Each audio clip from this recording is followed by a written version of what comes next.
Evangelio de Juan, su capítulo 2, verso 1 en adelante. ¿Todos lo tienen? Amén. Dice la palabra del Señor de la siguiente manera: al tercer día se hicieron unas bodas en Caná de Galilea, y estaba allí la madre de Jesús. Y fueron también invitados a las bodas Jesús y sus discípulos. Y faltando el vino, la madre de Jesús le dijo: no tienen vino. Jesús le dijo: ¿qué tienes conmigo, mujer? Aún no ha venido mi hora. Su madre dijo a los que servían: haced todo lo que os dijere. Y estaban allí 6 tinajas de piedra para agua, conforme al rito de la purificación de los judíos, en cada una de las cuales cabían 2 o 3 cántaros. Jesús les dijo: llenad estas tinajas de agua, y las llenaron hasta arriba. Entonces Jesús les dijo: sacad ahora, llevadlo al maestresala. Y se lo llevaron. Cuando el maestresala probó el agua hecha vino, sin saber él de dónde era, aunque lo sabían los sirvientes que habían sacado el agua, llamó al esposo y le dijo: todo hombre sirve primero el buen vino, cuando ya han bebido mucho, entonces el inferior, mas tú has reservado el buen vino hasta ahora. Este principio de señales hizo Jesús en Caná de Galilea, y manifestó su gloria, y sus discípulos creyeron en él. Señor, no hay nada más poderoso para nuestra transformación que tu palabra. Por eso te rogamos, Señor, que tú nos bendiga y tú nos edifique a través de ella en esta preciosa tarde, para gloria y honra de tu nombre y nuestra edificación. Son favores que te rogamos en el nombre poderoso de Jesús. Amén y amén. Gracias, pueden tomar asiento. Mis hermanos, las fiestas de bodas es una de las fiestas más celebradas de nuestro mundo. Y esas fiestas tienen una importancia tan grande que no solamente, hermanos, impacta en este mundo, en esta vida, sino que también impacta en la vida venidera.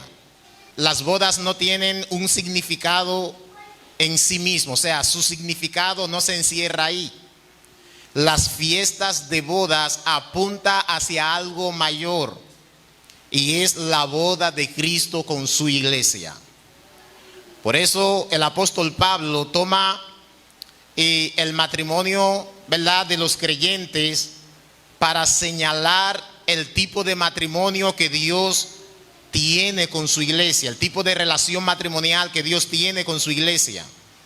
O sea, las fiestas de bodas que se celebran aquí en este mundo, mis hermanos, apuntan hacia algo eterno, algo que ha de suceder entre Cristo, el cual es el novio, y su iglesia, la cual es la novia. Y no solo eso, mis hermanos, sino que esas bodas, las bodas del Cordero, algún día va a suceder, algún día será efectuado en el cielo.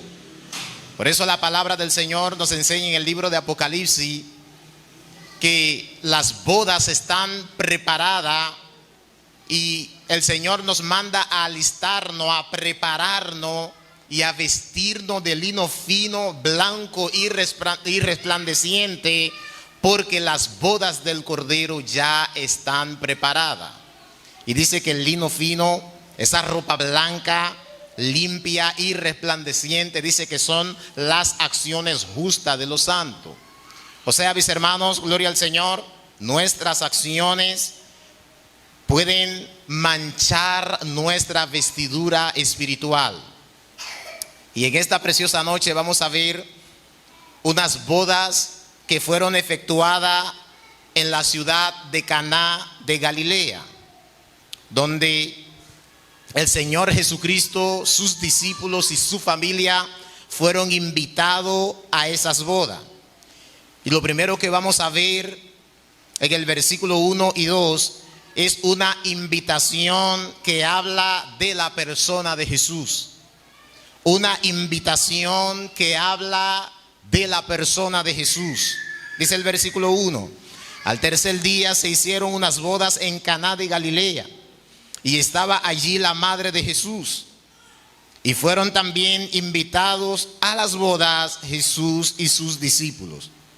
Hermanos, yo sé que usted está consciente y claro de que cuando se hace unas bodas no se invita a todo el mundo.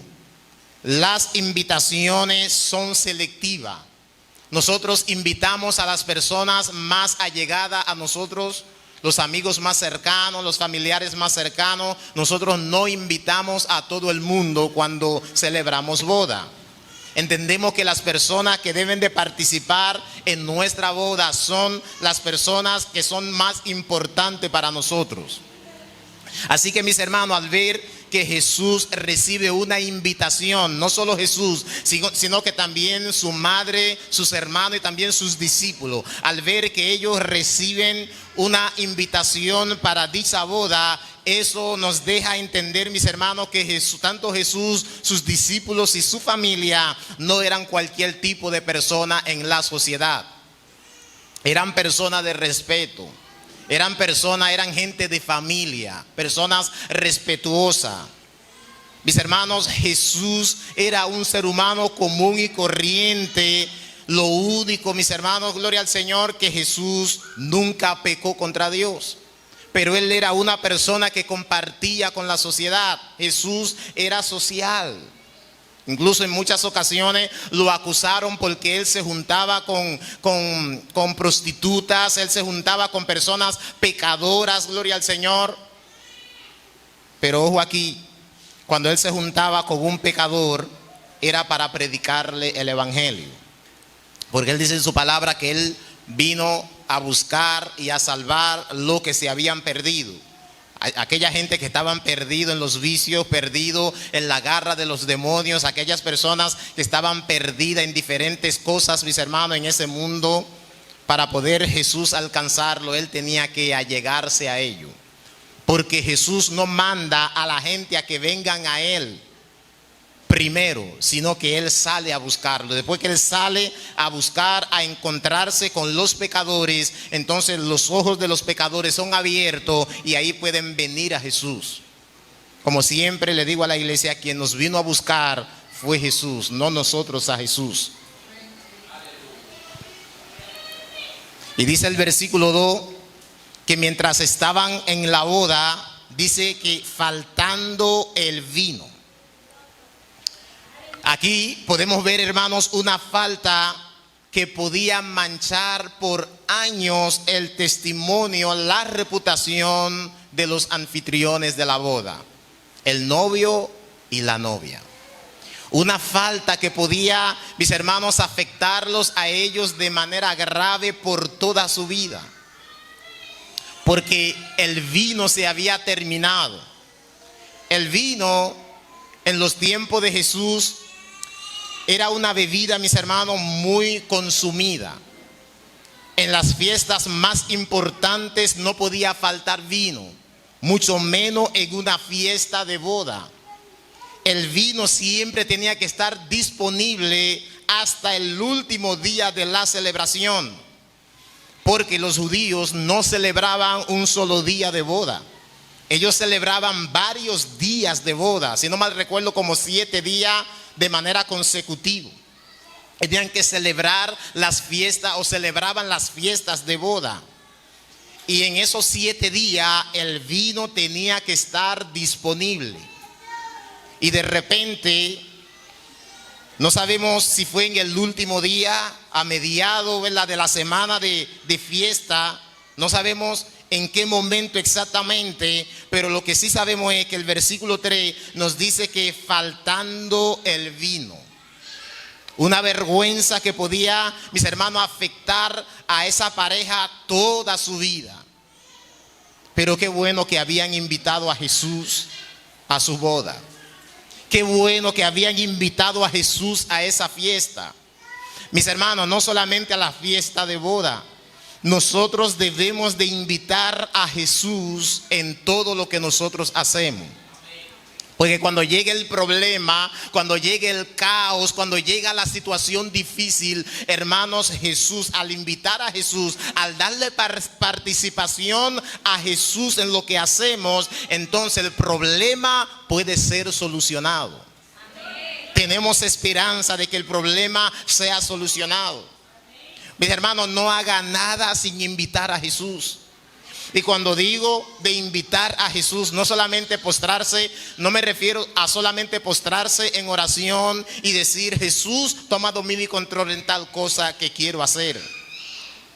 Sino invitar a Jesús implica eso, pero también implica analizar por las Escrituras si lo que vas a hacer es agradable a Jesús. Si es agradable a Jesús, pues puedes actuar y pedir también su dirección en oración.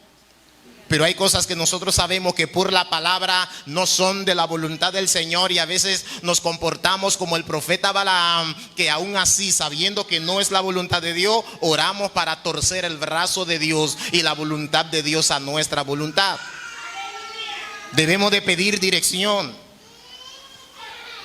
pero debemos de también saber que Dios nos declara en su palabra lo que realmente le agrada y lo que a Él no le desagrada. Jesús debe de ser invitado en todo lo que nosotros hacemos, para que cuando llegue el caos, Él pueda intervenir y resolver. Y por eso podemos ver, mis hermanos, la acción de Jesús para resolver esta situación. Pero antes de Jesús intervenir, vemos que María interviene, María intercede.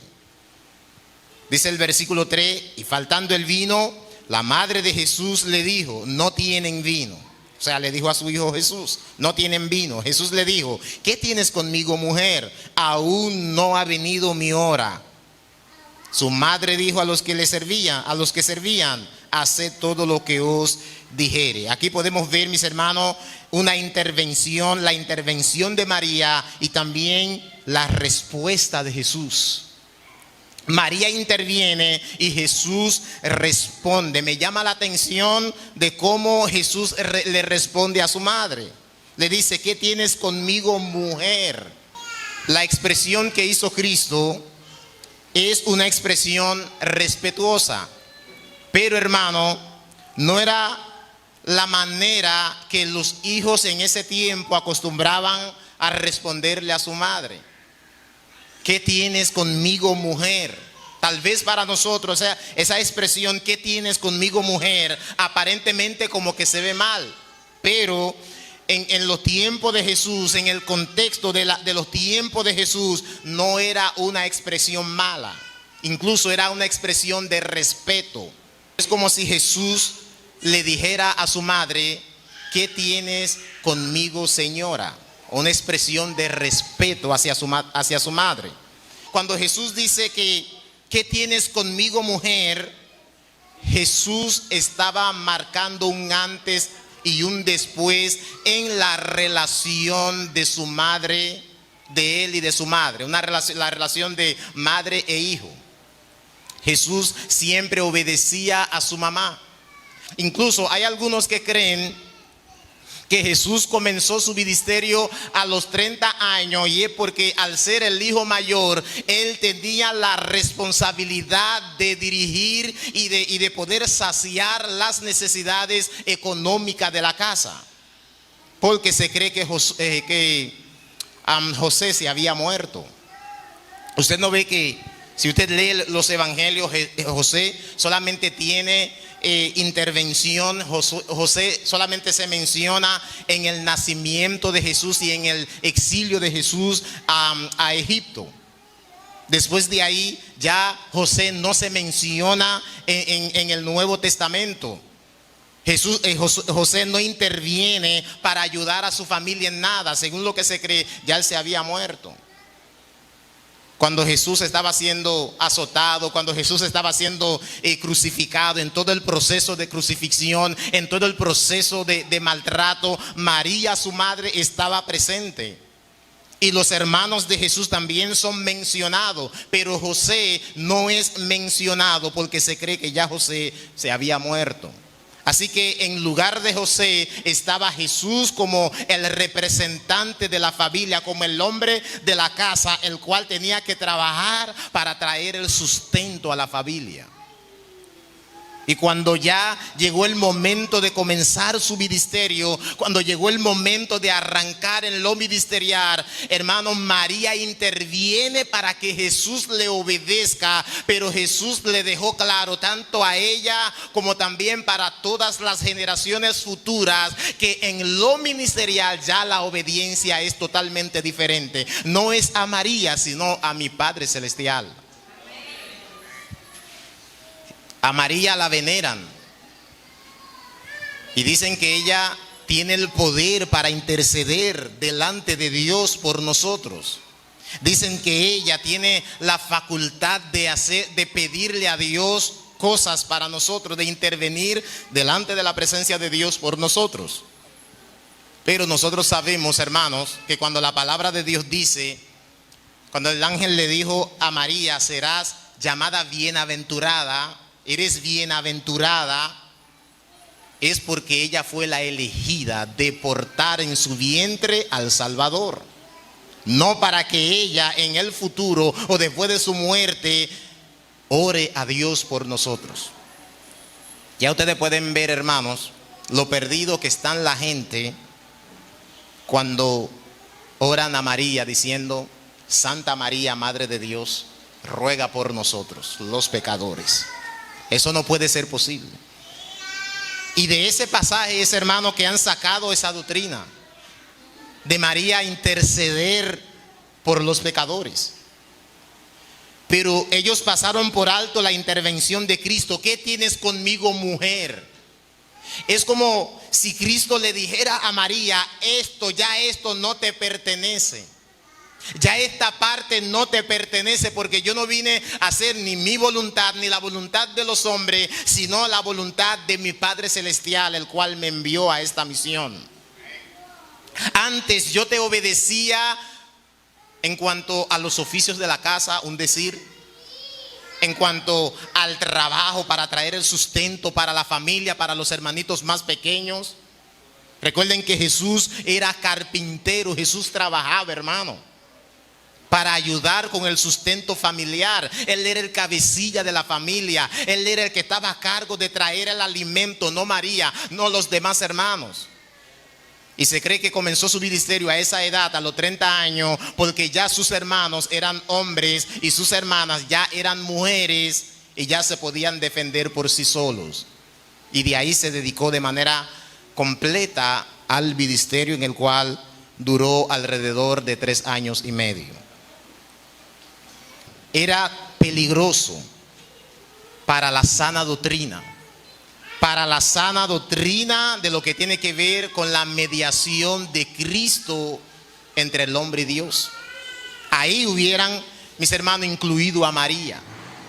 Pero Jesús intervino para que tú y yo entendamos que en cuanto a lo espiritual, María no tiene participación en el sentido de interceder delante de la presencia de Dios en favor de nosotros.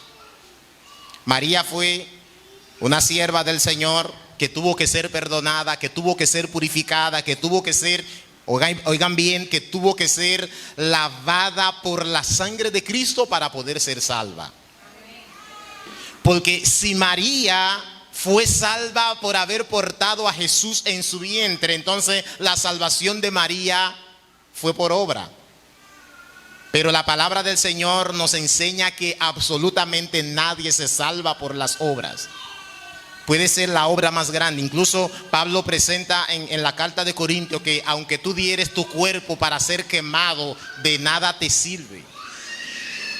Somos salvos por medio de la obra de Cristo, depositando nuestra fe en Jesucristo. O sea, María también tuvo que depositar su fe en Jesús, tuvo que depositar su fe en el Salvador. Aunque estaba en el vientre, María había depositado su confianza y su fe en ese Salvador que había sido depositado en su vientre. Cristo concede la petición de su madre. Esto fue como para demostrar su amor por su mamá, respeto y obediencia hacia ella. Porque no era que Jesús era malcriado con su mamá, porque de lo contrario eso hubiera sido pecado. Jesús siempre obedecía a su madre, Jesús siempre respetaba a su madre. Jesús siempre amó a su madre, gloria al Señor. Lo que pasa es, hermanos, que cuando se trata de lo espiritual, cuando se trata de lo divino, no se puede dejar de corregir porque sea mi mamá, porque sea mi papá, porque sea mi hermanito, porque sea mi hijo, porque sea mi fiel amigo, porque sea mi canchanchan. No, hermano, la santidad de Dios no tiene amiguismo. La Biblia nos enseña que si Dios castigó a su propio hijo lo castigó, a su propio hijo lo entregó a la muerte. Entonces, ¿qué será de los rebeldes? ¿Qué misericordia alcanzarán los rebeldes que siempre rechazaron el mensaje del evangelio? Cristo obedeció a su padre, pero también dejó claro que su obediencia se dirigía primero a Dios. Y dice María, después de Jesús hablar y responder a su madre, María dice: haced todo lo que os dijere. Haced todo lo que os dijere. Aquí es evidente, mis hermanos, de que no se trata de lo que diga María. María misma entendió que no se trata de lo que ella diga, sino de lo que dice Jesús. Por más espiritual que sea el pastor, el evangelista, quien sea, mis hermanos, no se trata de lo que nosotros decimos, se trata de lo que dice Jesús. María manda a los que servían, a los chambelanes para este tiempo, a oír y a obedecer y a hacer todo lo que dice Jesús. Y es un llamado que no solamente es para o fue para esas personas de ese tiempo, sino que ese llamado está vigente, está presente también para cada uno de nosotros. Mis hermanos, no importa que el mundo brinque, no importa que el mundo salte, no importa que te contradigan, lo importante es que tú hagas lo que dijo Jesús. Lo importante es hacer la voluntad de Jesús. Así como Cristo le dijo a los fariseos: yo no vine a hacer mi voluntad, sino yo vine a hacer la voluntad del que me envió. Porque lo que realmente importa, mis hermanos, es hacer la voluntad de Dios. Porque, óigame, hacer la voluntad de Dios tendrá repercusión. Eso tiene repercusión en el mundo espiritual, en la otra vida, de manera positiva. Pero desobedecerle también implica lo mismo. Implica lo mismo. Tu obediencia repercuta o repercutirá en la eternidad, pero también tu desobediencia. A veces nos preocupamos por agradar al hombre. Nos preocupamos, mis hermanos, por agradar al hombre. Y es una debilidad la cual todos tenemos. Nosotros queremos agradar a los hombres, queremos andar bien delante de los hombres. Y no es que nosotros tenemos que poner en nuestra mente en desagradar a los hombres, maltratar a los hombres. No, mis hermanos, debemos de tratar bien a todo el mundo. Debemos de poner, mis hermanos, en cuanto dependa de nosotros, agradar a todo el mundo. Pero también debemos de recordar lo que dijeron los siervos de Dios, Pedro y Juan: no es justo obedecer a los hombres más que a Dios, o antes que a Dios. Debemos de obedecer a Dios, mis hermanos, primero. Si nuestra obediencia hacia el hombre afecta nuestra obediencia hacia Dios, hermano, debemos de elegir una de las dos cosas. Y no es fácil, porque a veces el temor arropa nuestro corazón. A veces el temor arropa nuestro corazón. Te lo digo, mis hermanos, por mí mismo. A veces el temor, el miedo quiere arropar nuestro corazón. Ay, pero ¿qué dirán? ¿Qué pensarán de mí? Pero, mis hermanos, es justo obedecer a Dios antes que a los hombres. ¿Cuántos dicen amén? Amén. María le dijo a ellos: hagan lo que Él diga. Todo lo que Él diga, todo lo que Él los mande, dice María, hazlo. Es como que María quiere decir: yo hice la petición para ver qué Él puede hacer en esa situación, a ver si Él puede hacer algo para multiplicar, qué sé yo, porque mis hermanos, María sabía que Jesús, su hijo, era el Hijo de Dios, y ella sabía que Jesús tenía poder para resolver este problema. Pero después María entendió que no se trata de lo que ella diga, de lo que ella manda, sino realmente de la decisión que Jesús tome. Por eso le dijo: hagan lo que Él diga. Eso es lo que importa. Si algún día alguien le viene a enseñar cosas que no están en las escrituras, no lo escuchen, no lo obedezca. Hagan lo que dice Jesús en su palabra. Trata de cumplir con Jesús, porque cuando cumplimos con Jesús, mis hermanos, todas las cosas marchan bien, aunque aparentemente para el hombre marchan mal. ¿Cuántas invitaciones que nos hacen al pecado? ¿Cuántas invitaciones, cuántas incitaciones que nos hace tanto el mundo, los demonios, el diablo, como también los seres humanos que están bajo la cobertura de Satanás? Nos incitan a pecar, nos invitan al pecado, nos hacen ofertas, mis hermanos, que son contrarias a la voluntad de Dios. Pero lo importante en esta vida no es hacer ni tan siquiera nuestra voluntad, sino lo que dice Jesús. Eso es lo que te va a premiar en aquel día, y eso es lo que te va a condenar en aquel día. Por eso el Señor dice en su palabra: la vida y la muerte está en el poder de la lengua, y el que la ama comerá de su fruto. De la manera que tú respondes al mensaje de Cristo, de esa manera te va a afectar en la eternidad, o de manera positiva o de manera negativa. Eso me recuerda, hermano, ese texto que siempre menciono en Deuteronomio capítulo 18, versículo 15, cuando Moisés en una ocasión dijo: profeta, no profetas, profeta de medio de ti, hablando a Israel, de tus hermanos, como yo te levantará Jehová, a él oiréis. Profeta de en medio de ti, de en medio de tus hermanos levantará Jehová profetas como yo, o sea, como Moisés. A él ustedes van a oír. Y fíjense que fueron muchos los profetas que se levantaron tanto en Israel como en Judá.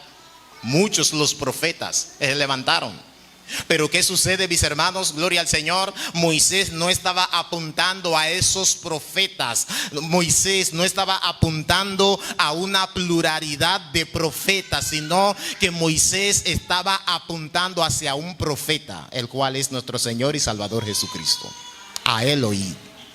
Si hay algo que tiene importancia en esta vida, si hay algo que realmente importa en esta vida, usted sabe, hermano, que a veces usamos expresión: a mí no me importa. O sea, sin esa intervención, sin esa ayuda tuya, yo puedo sobrevivir porque he vivido sin ti. Por eso no me importa que me ayudes o no. Pero con Jesús no podemos hacer esa expresión. Lo que dice Jesús sí importa en nuestra vida.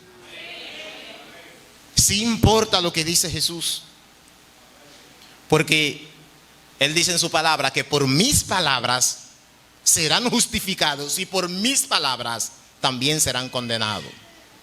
Unos se salvarán por su palabra y otros serán condenados por su palabra. O sea, la palabra que sale de su boca. O sea, la palabra escrita que el Señor nos plasmó aquí, mis hermanos, en este libro. La palabra de Dios. La palabra de Dios importa en nuestra vida. Por eso exhorta el libro de Hebreos: si oyeréis hoy su voz, no endurezcáis vuestros corazones como en la provocación en el desierto, donde me tentaron vuestros padres, donde no creyeron en el Señor. Jesús, la palabra de Jesús importa.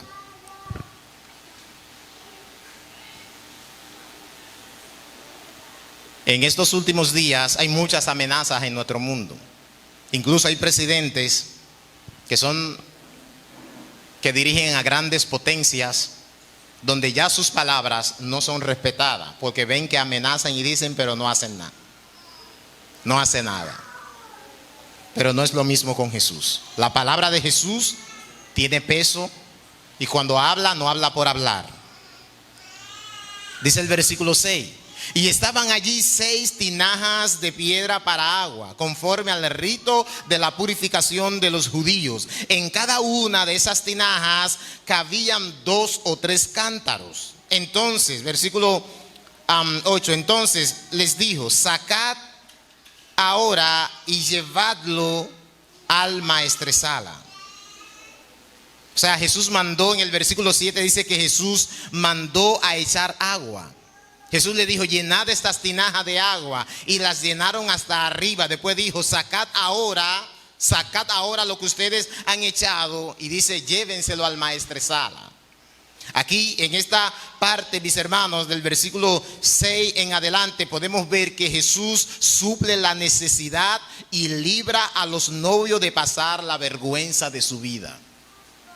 Aquí Jesús viene, mis hermanos, y suple la necesidad que había en esas bodas y evita que los novios pasaran la vergüenza de su vida. Para que ustedes entiendan que el faltar vino en una fiesta de boda en los tiempos de Jesús era una tremenda vergüenza, podemos comparar esto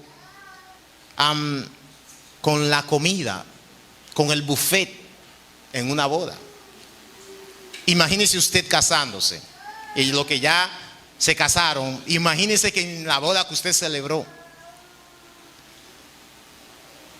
la gente están recibiendo platos porque están repartiendo la comida, y de repente la comida no da para alcanzar a todos, solamente la mitad recibieron comida. ¿Cómo usted se sentiría? Usted como novio, ¿cómo usted se sentiría en un escenario semejante? O usted como novia, ¿qué usted sentiría en un momento así? Normalmente sabemos que las novias se gozan su boda, o sea, los novios se gozan la boda, porque todo aquel que se casa es porque ama casarse. En un momento así, la amargura intervendría en tu corazón. Ahora imagínense, hermanos, cómo se sentían esa pareja. De repente el vino se acabó. No había vino para los convidados. Y Jesús comienza a intervenir para saciar la necesidad. Dice que habían 6 tinajas de piedra para agua, conforme al rito de la purificación de los judíos. Recuerden, hermanos, los judíos, según el Antiguo Testamento, usaban el agua para purificar lo exterior. Usaban el agua para la limpieza exterior, lo cual el libro de Hebreo dice que solamente purifica lo exterior, pero no hace nada en la conciencia.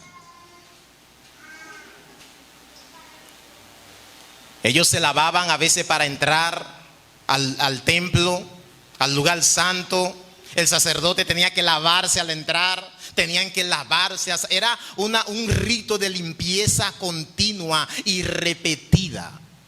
Y por eso ahí en esas fiestas de boda dice que habían 3 tinajas en las cuales se echaban agua. No tenían agua porque Jesús mandó a que se le echara agua, pero en esas tinajas eran para el rito de la purificación de los judíos. Una purificación que apuntaba hacia la limpieza espiritual que Cristo iba a hacer en nuestros corazones. Recuerden que Hebreo dice que esos ritos de limpieza solamente limpiaban el cuerpo, pero no limpiaban la conciencia. Más la purificación, la limpieza que Cristo vino a hacer en nuestra vida, hermano. Óigame, no solamente nos pone bello exteriormente, sino que también internamente nos limpia, nos purifica. Limpia nuestra conciencia. Un corazón limpio y agradable delante de su presencia. Eso lo hace el poder del Espíritu Santo de Dios, el cual es el agua que salta para vida eterna. Esa agua que usaba en el Antiguo Testamento no funcionó para la limpieza eterna, pero el agua espiritual, el cual es el Espíritu de Dios, sí limpia nuestra conciencia de nuestros pecados. Y dice que Cristo aprovecha que estaban esas tinajas allí, gloria al Señor, y dice que mandó a los discípulos, versículo 7, Jesús les dijo: llenad estas tinajas de agua. Y dice que las llenaron hasta arriba. Es una manera como de demostrar el cambio que hay ahora. Un cambio de ritos en el Antiguo Testamento a una práctica que sí trae gozo, que sí trae paz, que sí trae felicidad, que sí trae transformación, la cual Cristo vino a hacer. Dice, y entonces les dijo, versículo 8, sacad ahora y llevadlo al maestresala. Y dice que se lo llevaron. Es como al que sabe de esto. El maestresala era la persona encargada de probar el vino, de organizar la fiesta, de mantener, mis hermanos, todo lo que tiene que ver con la fiesta de boda en orden. Y él era que declaraba qué tipo de vino era bueno, qué vino era bueno y qué vino era malo. Y oiga la expresión del maestresala, versículo 9. Cuando el maestresala probó el agua hecha vino sin saber él de dónde era, aunque lo sabían los sirvientes que habían sacado el agua, llamó al esposo. Hermanos, cuando el maestresala probó el vino, llamó al esposo.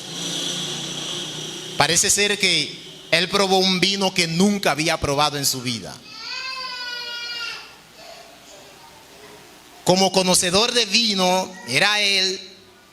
Cuando probó el vino, el cual Jesús transformó el agua en vino, dice que mandó a llamar al esposo y le dijo: todo hombre sirve primero el buen vino, y cuando ya han bebido mucho, entonces el inferior, mas tú has reservado el buen vino hasta ahora. En las fiestas de boda, como le decía ahorita, normalmente eran unas fiestas que duraban 7 días celebrándose. Y el buen vino se servía en los primeros días. Cuando la gente estaba ya saciada, cuando la gente ya estaba media mareada, media ya a gusto de vino, entonces le daban el vino inferior,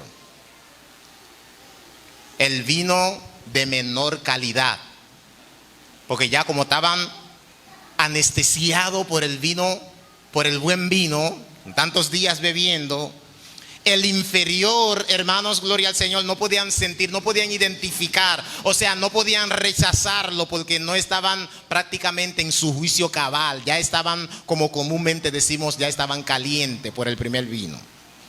Ya el segundo podía ser tomado con facilidad, aunque haya sido malo. Aunque era malo, podía ser tomado, porque ya estaban un poco mareados.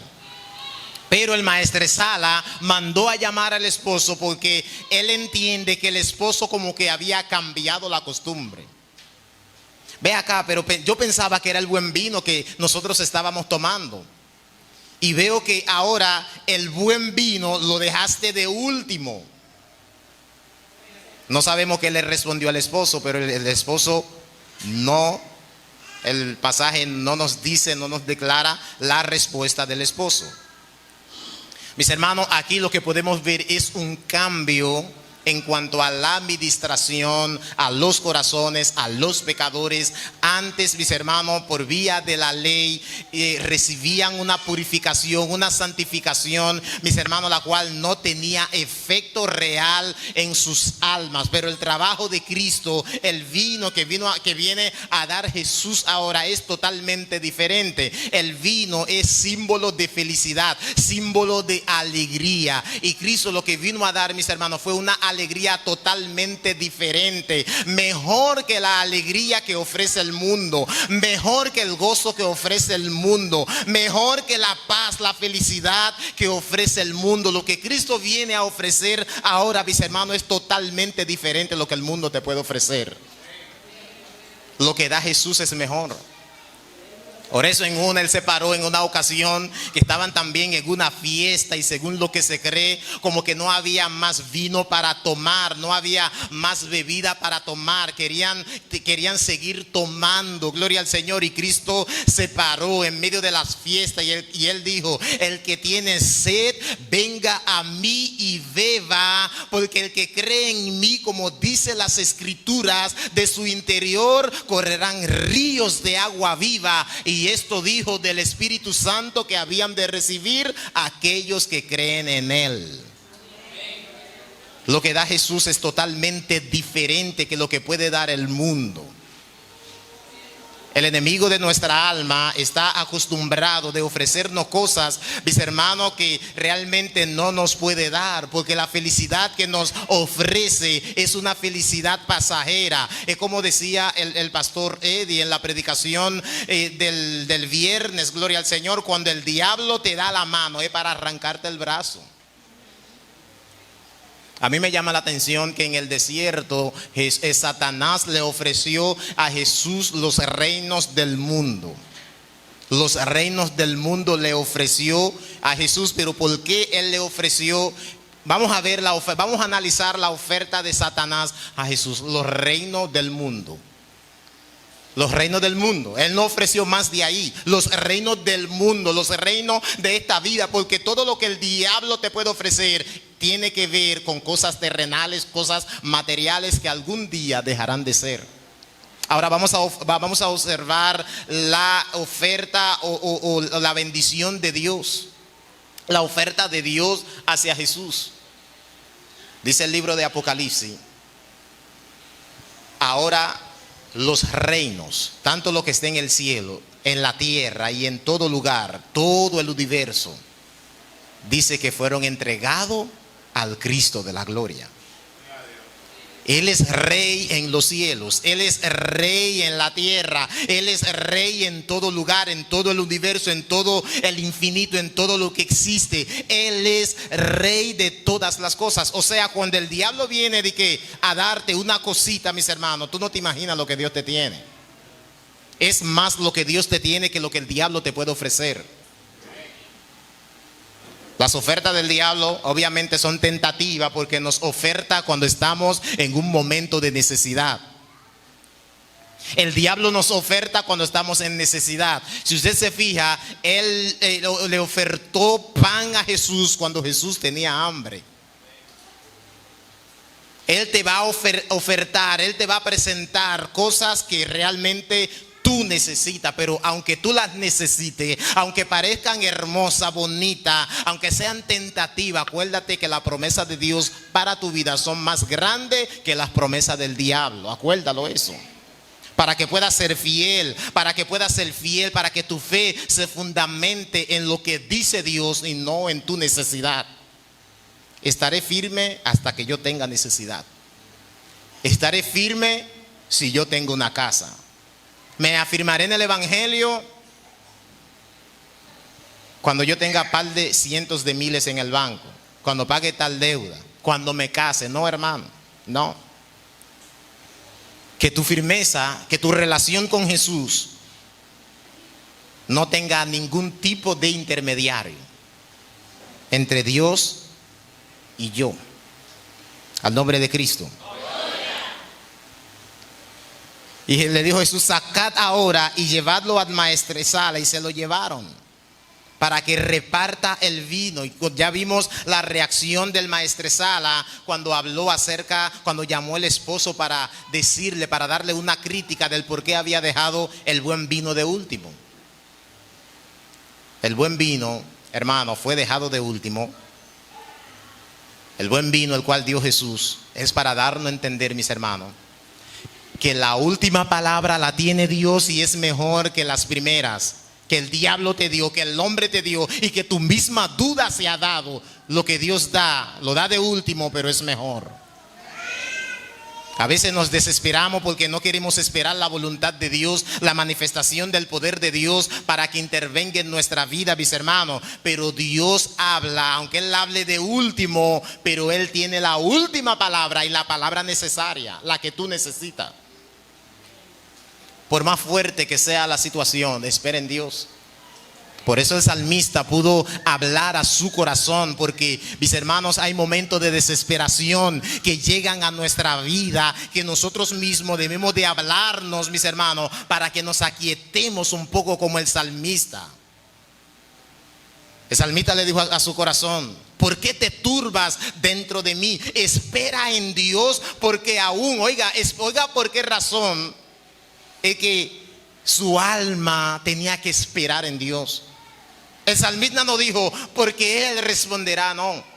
Porque Él me bendecirá, no. Porque Él se moverá a mi favor, no. El salmista no dijo eso. El salmista dijo: espera en Dios, aguántate, alma mía, no te turbes dentro de mí, espera en Dios, porque aún he de alabarle y de glorificarle. Su alma estaba en desesperación, en aflicción, pero él entendía que en medio de la aflicción, de la desesperación, de la congoja, él tenía que seguir alabando al Señor de corazón. ¿Qué te impide adorar?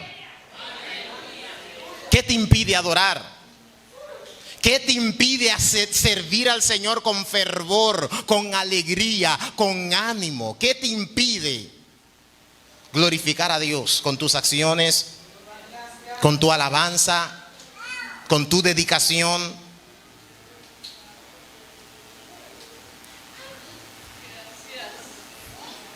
Dice el versículo 11: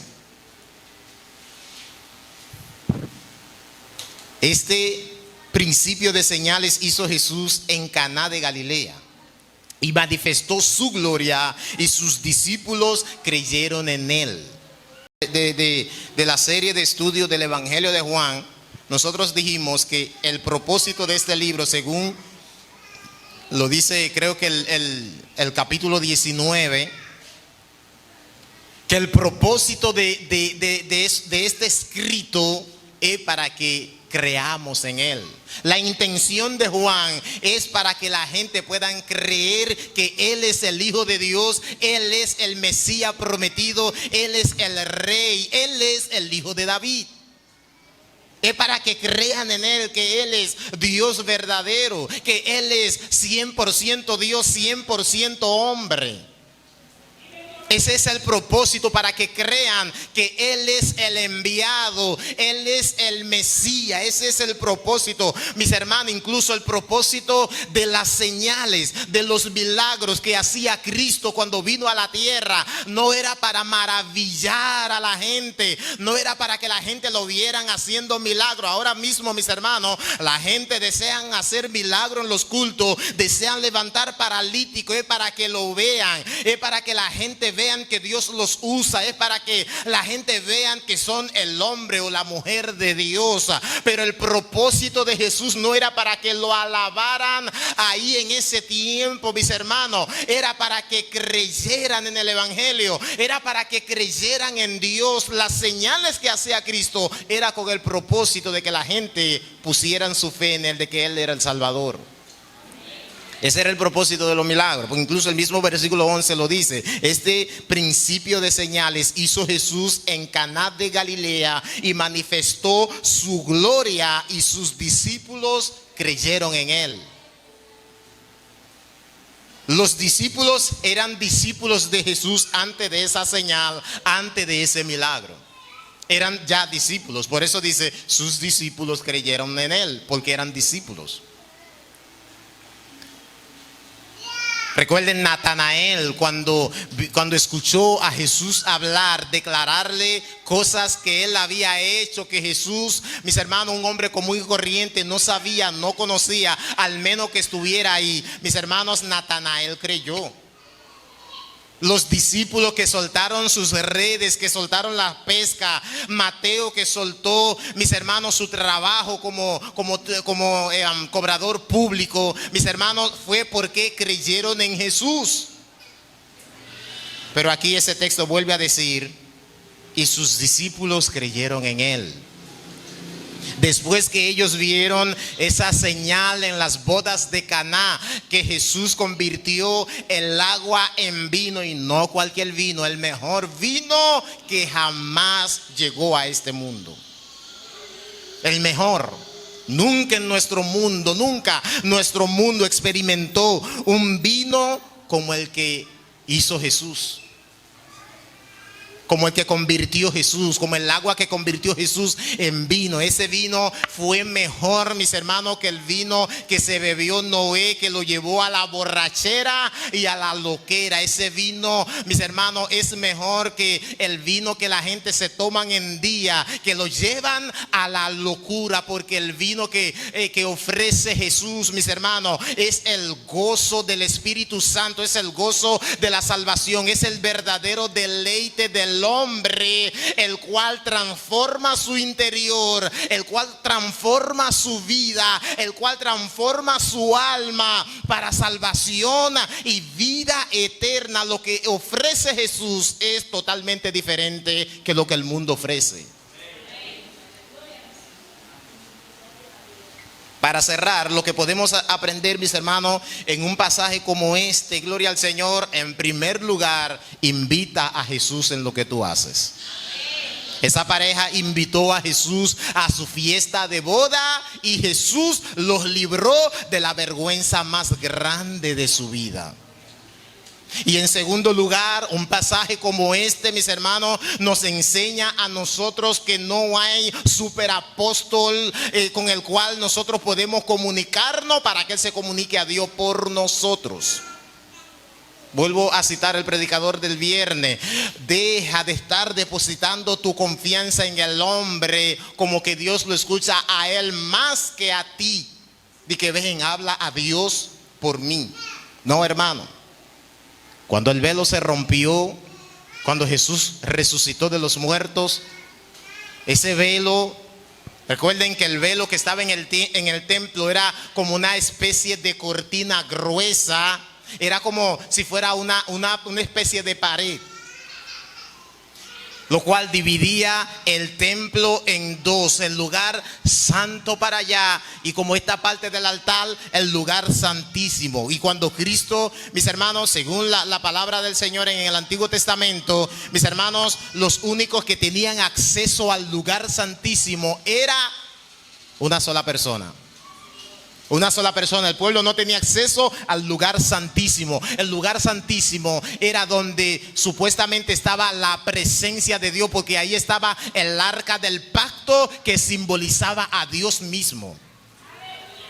El único que podía pasar a ese lugar era el sumo sacerdote, y eso era una vez al año. Nadie podía pasar porque ese lugar estaba encerrado, gloria al Señor, para que nadie pudiera tener acceso a ese lugar. Pero cuando Cristo resucitó, mis hermanos, dice que la tierra tembló y dice que el velo del templo se rasgó en dos. ¿Y qué significa eso? Gloria al Señor. Ya el velo que tapaba, que impedía la presencia de Dios en su vida, ya ese velo se rompió. Ya ustedes tienen acceso a la presencia de Dios. Ya ustedes no necesitan otro intermediario, porque ya tienen a Cristo como intermediario. Gloria al Señor. Ya nosotros tenemos acceso directo, tenemos acceso VIP a la presencia de Dios. No hay que pedirle a otro que clame a Dios por nosotros, cuando ya tú y yo tenemos acceso. Igual como el pastor más santo de esta tierra, usted tiene acceso a la presencia de Dios. Aunque debemos de orar los unos por los otros, porque de esa manera manifestamos el amor que sentimos los unos por los otros, porque le pedimos a Dios por el bienestar de los demás. Pero no te encierres diciendo que Dios no te escucha. Ya Dios te escucha. Por eso Jesús le dijo a María: ¿qué tienes conmigo, mujer? Para darnos a entender a nosotros que María no es corredentora con Cristo. Esto también nos enseña un pasaje como este. Y en tercer lugar, ese pasaje nos enseña, mis hermanos, que lo que realmente vale la pena, que lo que tiene realmente importancia es lo que dice Jesús acerca de nosotros. ¿Qué ha dicho el diablo acerca de ti? ¿Qué ha dicho tu familia acerca de ti? ¿Qué dice el mundo acerca de ti? Nada de ello importa.